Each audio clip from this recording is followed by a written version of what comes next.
तो बिरयानी की बजाय सिर्फ एक बार ये मटर पुलाव मेरे तरीके से बना कर देखें। यकीन करें, बिना भूख के मेहमान दो दो प्लेटें खा जाएंगे और फिर आप कहेंगे कि फ़ायज़ा ये रेसिपी पहले क्यों नहीं बताई।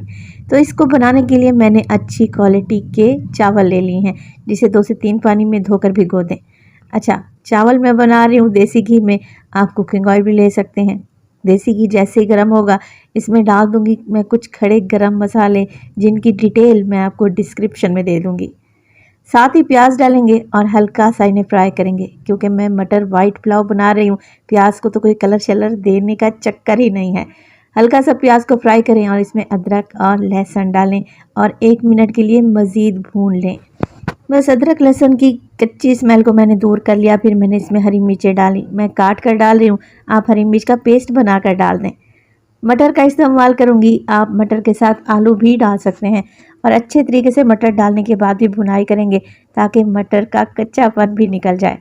अच्छा, अब आ जाती है मिर्च मसालों की बारी। तो मिर्च मसाले तो मैं बहुत ही कम इस्तेमाल करूँगी, सिर्फ मैं इसमें डाल रही हूँ नमक। इसके अलावा शामिल करेंगे काली मिर्च का पाउडर और इसमें डालेंगे पिसा हुआ गरम मसाला। दही का इस्तेमाल करूँगी, जिसे मैंने अच्छे तरीके से फेंट कर डाला है। इस मटर वाइट पुलाव में मैं तो चिकन क्यूब भी डाल रही हूँ अच्छे टेस्ट के लिए। मिक्स कर लें और दही के पानी को खुश्क होने तक भून लें। यखनी में बॉयल आ जाएगा तो मैं डाल दूँगी इसमें भीगे हुए चावल। अच्छा, मुझे ज़रा ये बताएं कि मटर पुलाव किस किस को पसंद है। मटर का सीज़न आते ही ये पुलाव मैं हफ्ते में 1 बार तो लाजमी बनाती हूँ। मेरे घर में सबका मोस्ट फेवरेट है। लेमन जूस का इस्तेमाल करूँगी, जिससे पुलाव में टेस्ट भी अच्छा आएगा और पुलाव एकदम खिला खिला बनेगा। कुछ हरी मिर्चें डाल दें। यखनी का पानी ड्राई हो जाएगा तो चावल तो दम पे चले जाएंगे। इस मटर पुलाव के साथ मैंने टमाटर की तीखी चटनी भी शेयर की है। पूरी रेसिपी आपको मेरे यूट्यूब चैनल पर मिल जाएगी। तो 15 मिनट के दम के बाद बेहतरीन जायकेदार मटर वाइट पुलाव तैयार है।